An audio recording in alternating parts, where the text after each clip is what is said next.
Welcome to Motoring Pulse and to the new Bajaj Pulsar N160.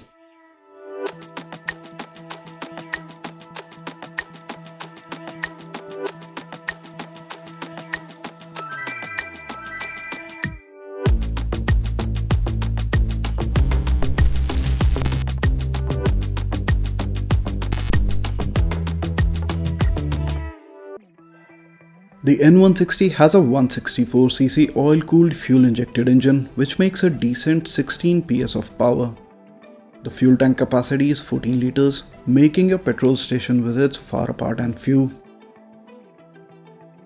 The new headlight reminds me of Yamaha's empty range. The new unit has a single bifunctional LED projector beam with LED DRLs and LED tail light. The console is a part analog, part digital TFT display, and it shows everything you would need to know. There is also an easily accessible USB port right on the edge of the fuel tank and close to the handlebar. This is a dual channel ABS version. It gets a beefier 37mm fork and a 300mm disc. The single channel ABS version gets a 31mm fork and a smaller 280mm disc. But both versions have the same monoshock. Gripping the road are a set of 17-inch wheels with MRF rubber, and holding everything together is a new twin downtube style chassis.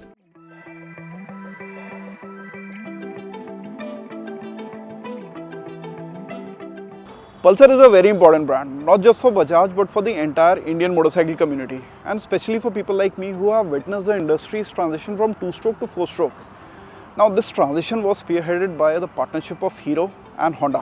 In 1999, Hero Honda launched the CBZ. It was the first premium performance 4-stroke motorcycle introduced into the Indian market. Its success prompted Bajaj to get into the game. And in 2001, Pulsar 180 and 150 were introduced. Back then, these were the flagship models of Bajaj. Today the game has moved on and the Dominar 400 is the new flagship.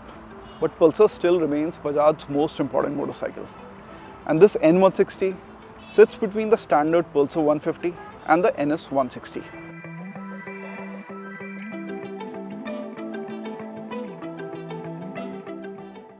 The Pulsar has remained largely unchanged since 2008, with the exception of the launch of the NS range. And once the Dominar came to the market, it looked like Pulsar's evolution had virtually stopped. Well, finally the Pulsar is evolving. And it is looking good. The lines and curves of the new bodywork gives the N160 a fresh new look. And yet, it is unmistakably a Pulsar. It even looks better than the more expensive NS range. This is a much needed upgrade that Pulsar should have got years ago. With a new and improved frame, a beefier swing arm, a monoshock and a fat 37mm fork, the hardware is all set to go. But before we ride, let's talk about the weight. At 154 kg, the N160 isn't exactly a light motorcycle. For example, the TVS RTR 164V is 8 kg lighter at 146 kg. The Gixxer 150 is 13 kg lighter at 141 kg. And at 142 kg, the Honda Hornet 2.0 is 12 kg lighter. And then there's Hero Extreme 160R, which is a whopping 14 kg lighter. That said, the Pulsar N160 is a good and easy motorcycle to ride, as any 160cc motorcycle should be.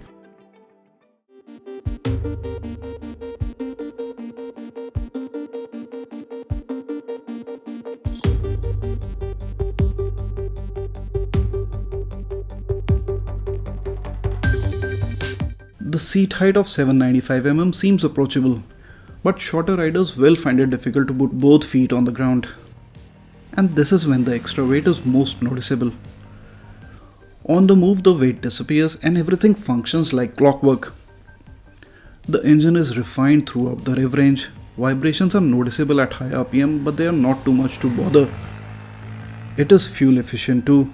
We noticed an average of about 45 km per liter in the city. And the city is what this bike is made for. Commutes are brisk and fun, the handling is light and precise. There is a subtle but still noticeable improvement in stability and handling over the standard Pulsar. Adding to the fun is this unique handlebar that puts the rider in a sporty stance while still being comfortable for long days. I found the new seat to be excellent as well. Not only it is wide enough for good posterior support, the padding also doesn't get soggy after long hauls. The ride quality is well balanced for all kinds of roads you may encounter in the city, and the suspension does a good job on winding roads.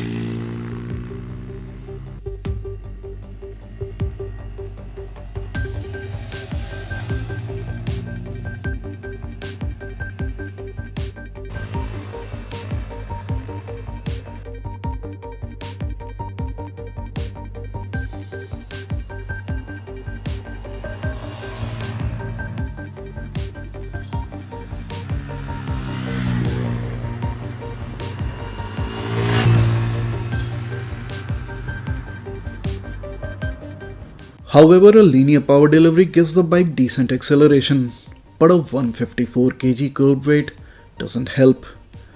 Overtakes on fast roads are not its selling point, but the engine is good to cruise at 90 and can still manage a top speed of over 110 km per hour fairly well. Patience is the key here. The brakes are from an Italian company called Grimica, which is owned by Endurance. The setup is good and the brakes can do their job fairly well, no complaints here. The only thing I can say is that this setup lacks the refinement of the Nissan setup on Honda Hornet 2.0. The Pulsar N160 is a good motorcycle to begin your motorcycle journey with. This is a good looking, simple, enjoyable motorcycle with some interesting design cues like the slow single piece handlebar. But if you can spend a little more, consider the NS160. With its perimeter frame, it should offer better handling. In my opinion, the best thing about the Pulsar N160 is its design, and it probably has the best sounding exhaust in this segment.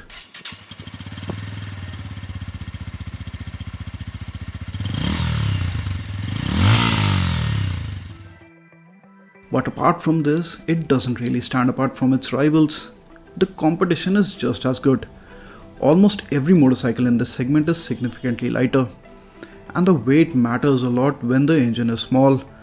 Bikes like Suzuki Gixxer and Hero Extreme 160R have less power, but they are just as fast because they have less weight. I think the Pulsar N160 is an obvious choice for those who specifically wanted a Pulsar with a new design and updates like monoshock and LED lights without spending extra money on the NS version. For everyone else, the N160 is just one of the many good beginner-friendly motorcycles currently available in the market.